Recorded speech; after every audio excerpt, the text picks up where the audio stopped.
This is episode 3 of RazzoFab, a one-of-a-kind car build by an all-star team. We know many of you are likers and subscribers, but are you notified? If you're new, stay with us, then go back and watch episodes 1 and 2. The name is completely legit. Fab is short for fabrication, and Razzo is Italian for rocket. The renowned Revs Institute is building, by hand mind you, a state-of-the-art road car with a finely crafted racing suspension, a Subaru powertrain, all the things that make a 2024 car what it is. Electronics, AC, turbocharger, stuff jammed, even walloped into the cute little skin of a 1960s Fiat 850 Spider.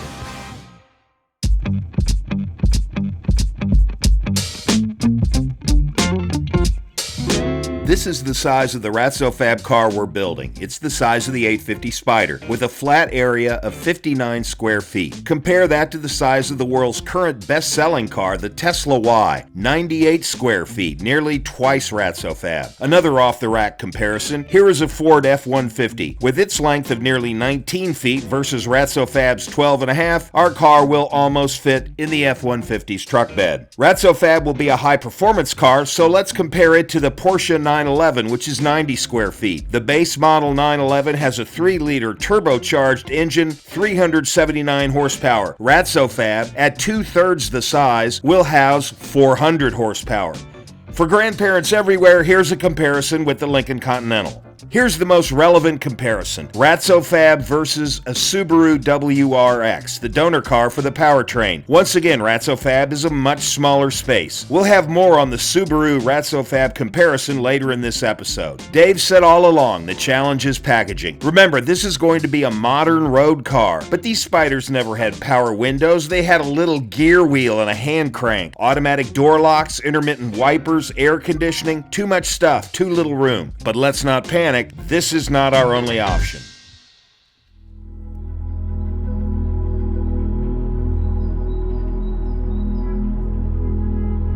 We Homo sapiens are, at our core, a creative species. Our brains are large, we think about things, we communicate, work together, specialize, and of course we dream. But our brains can only do so much. Human creativity has to go somewhere, so it goes to the voice of a singer, the face of an actor, the body of a dancer, or in the majority of cases, because you can do so darn much with them, the creativity goes to the hands. It might be scribbling the first sentence of a novel, chiseling a breathtaking sculpture, painting 2 people with really good posture.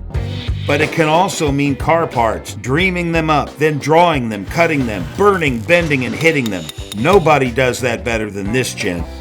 We haven't really taken a deep dive into Dave Klym's life. For people who don't know Dave, he may appear a former hipster turned dour perfectionist, but that's not the case. We're going to take a look at Dave's curriculum vitae in episode 5. For now, let's just say Dave has worked for and collaborated with the top names in the racing world. He has a formidable range of expertise, from practical shop tricks developed back in the horse and buggy days, all the way to cutting-edge CAD, modeling geometry, and complex onboard electronics.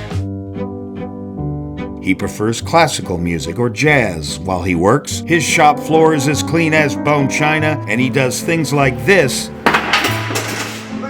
at the age of 83. He's an unbelievably talented and capable fabricator, and worked with the giants in the field. He's worked with Phil Remington. I mean, one of the absolutely stunning comments that he sort of drops every once in a while is, yeah, well, when Phil Remington and I were working at Gurney's, and it's like your jaw hits the ground, because we are talking minor deities here. This is Dave's dream of RazzoFab. And this, and these, all this CAD, all these renderings, all from Dave. We'll come at this episode from 2 perspectives: how Dave thinks it and how he builds it.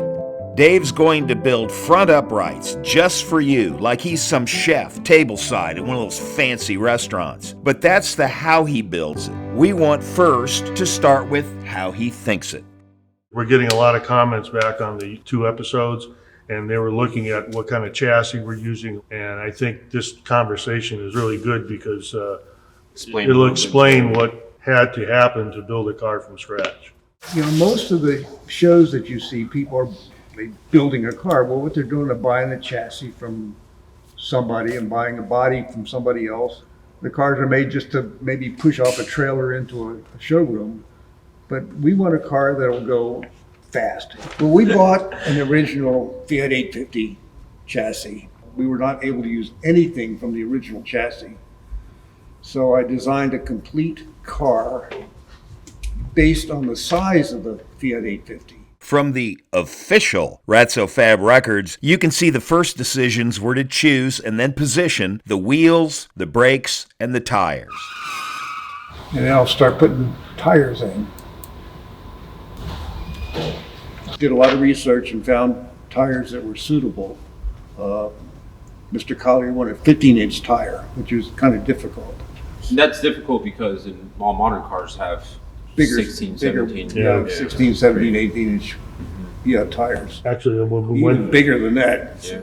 when we went to order the tires, it took almost 6 or 7 months because we had to wait for the next production run of these 15-inch tires, so they are getting rare. Here's the RazzoFab envelope with its 15-inch tires. Think they look small? Truth is, the 60s Spider had 13-inch tires. Want to see how 15-inch tires look on the Spider? But for RazzoFab, the 15-inch tires are needed for their width. Those even wider blue circles are racing tires. Those would grab on, but there wouldn't be enough room left in the envelope for all the road car amenities. You need minimum 15-inch tires to hold the road with an engine with this much punch. Brakes. I consulted with Performance Friction Company, who did the brakes for my race cars, and they came up with a brake package, calipers, rotors, and master cylinder sizes.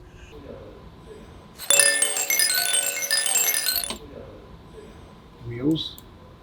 When I put the wheels in position, I drew them in CAD, put them in position in the model. The wheel itself took 40 hours just in design time. We had the wheels made from a solid billet on a CAD system. And they modeled the Fiat 850 style of wheel. Yeah, I designed the wheel so it looked like a 60s era Italian wheel. Back to the WRX RazzoFab side by side. We've included Dave's chassis, the wheels, tires, and brake package we just talked about, and see the Subaru's powertrain? Engine is mounted in the front of the car. The Fiat had the engine in the rear, and so will RazzoFab. So the transmission will be mounted in reverse. So Dave must reverse the rotation of the ring gear, as well as configure an upside-down front differential for the all-wheel drive. Much more on the powertrain conversion in a later episode. That's all that's coming out of the WRX, but RazzoFab will have its own version of everything in the Subaru. Again, notice the difference in available space. On to the upright build. Uprights are junctions that attach to things that gyrate and bounce and steer and grip. They attach to the suspension links, the wheel hubs, and the brakes. You can imagine the physical stress the uprights are subjected to. These left and right front uprights will be built by hand. The design is entirely Dave's. Each upright consists of 16 separate components, tooled and fitted, then welded together to create a functional whole able to withstand tremendous forces. Once the 16 separate chrome moly parts have been shaped and welded into a functional upright, the entire thing has to be treated with high heat for a long time. This is a critical step known as stress relief. All metal, when it's welded, ends up compressing in some areas and stretching in others. Once the metal cools, those stress factors have been baked in, so to speak. You don't want stress irregularities out there on the road, but if you take the entire component and heat the whole thing up really hot, more than 1,000 degrees, and then let it sit in there for hours like a brisket, then those stress points equalize and the build no longer has irregularities, fractures, and failures. Constructing the tools and fixtures that hold the upright components together is in itself a big part of the job. And this is the foundational tool, the foremost fixture, a stage to showcase Dave's artistry. One side accommodates the left upright, flip it over, and you can build the right upright on the same slab. Same positions for everything, just a mirror image. Here we go. Let's build these upright things.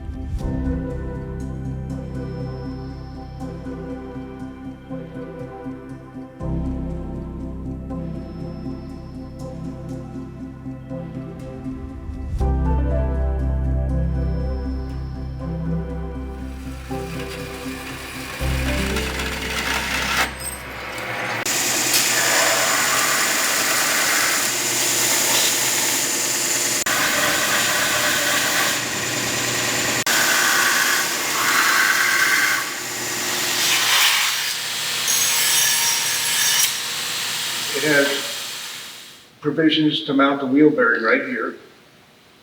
That's the Subaru wheel bearing. Subaru will use a Subaru WRX wheel bearing.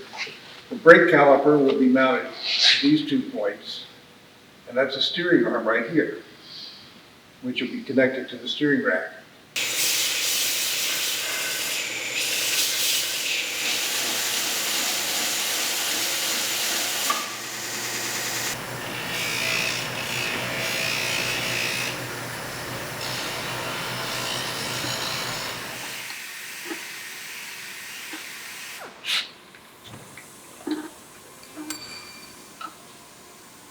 I won't tell you how good that fits, but it fits very well. So This we're is the inner part of the housing of the upright. You see how we form it around that first part?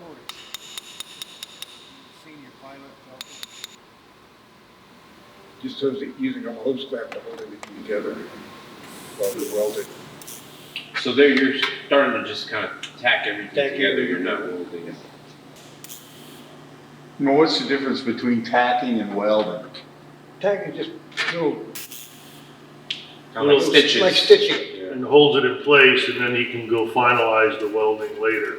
You can see they're just See little stitches these everywhere. tacks right there. Spot weld. The reason why you do that is because if you would start welding it all, that it'll start distorting in the places that are not tacked. Yeah, it would kind of distort.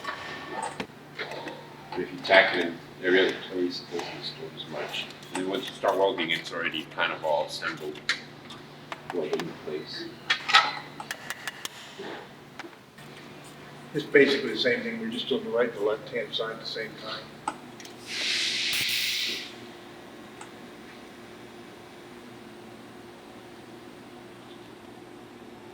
You actually weld that whole thing together once it's all on the fixture, right? In the picture, yeah.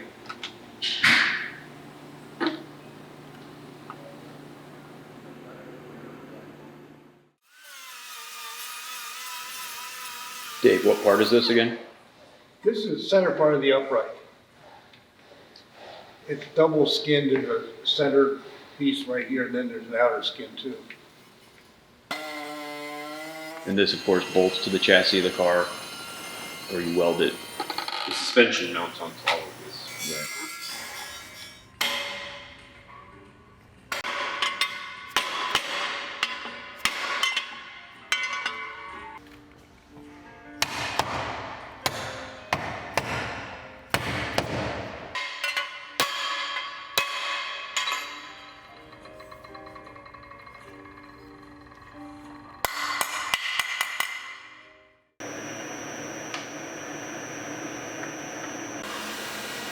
Okay, this is a good example of just how precise this build is. Dave is creating a sharp point on a metal rod to slip through the upright fixture and make a small indentation, marking the hole that the upper control arm pivot will pass through. This device is an optical punch, almost like a jeweler's loop. It allows Dave to position the hole with surgical accuracy.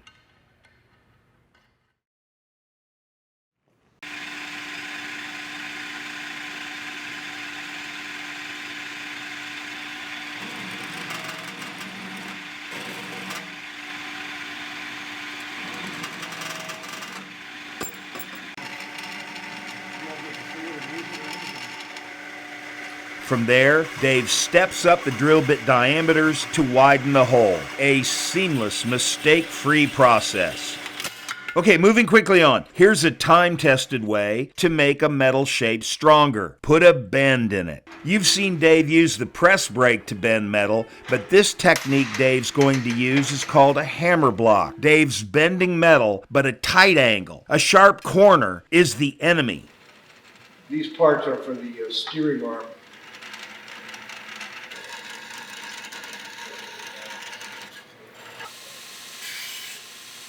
You're putting a radius so when you bend the metal over, it It doesn't. won't be sharp edge. Yeah. Techniques like the hammer block allow Dave to gently hammer out a curve, still strengthening the metal, whereas a sharp corner is more subject to cracks. This is slow, meticulous craftsmanship right here. So slow body bend.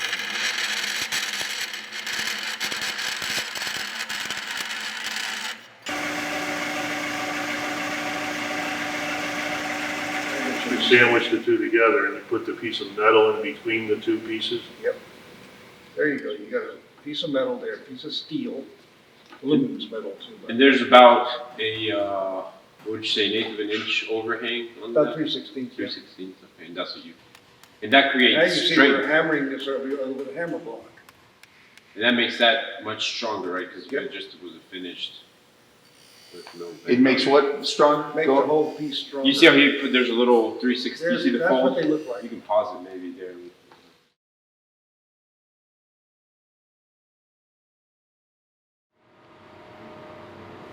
So I'm slowly fitting it. And just back to the original fixture again. Yeah. So do a little trim to fit. Yep. Because that It has to hole, line up with that hole right there. But here we use a lot of hand tools to sneak up on the fit.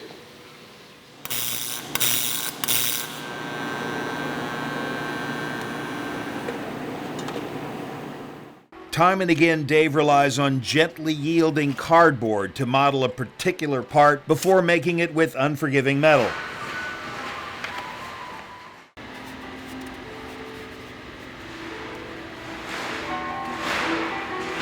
The lines he's drawing, first on cardboard, then on metal, are the bend lines.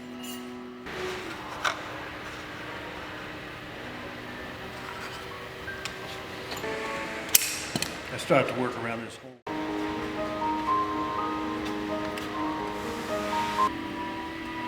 right, I'll take that off and see if we can make that work.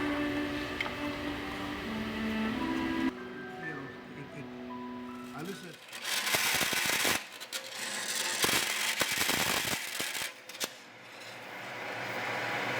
Take that off and see if we can make that work.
So the uprights are finished, and onward we go. Take your finger and please hit like and subscribe. In episode 4, we're going to go a little more deeply into the suspension geometry, things like anti-squat, anti-dive. We're also going to take a look at the Subaru powertrain and Vermont Sports Cars' efforts to jack the horsepower up. I thought it was a really good episode. It'd be great for the team if we could get a round of applause.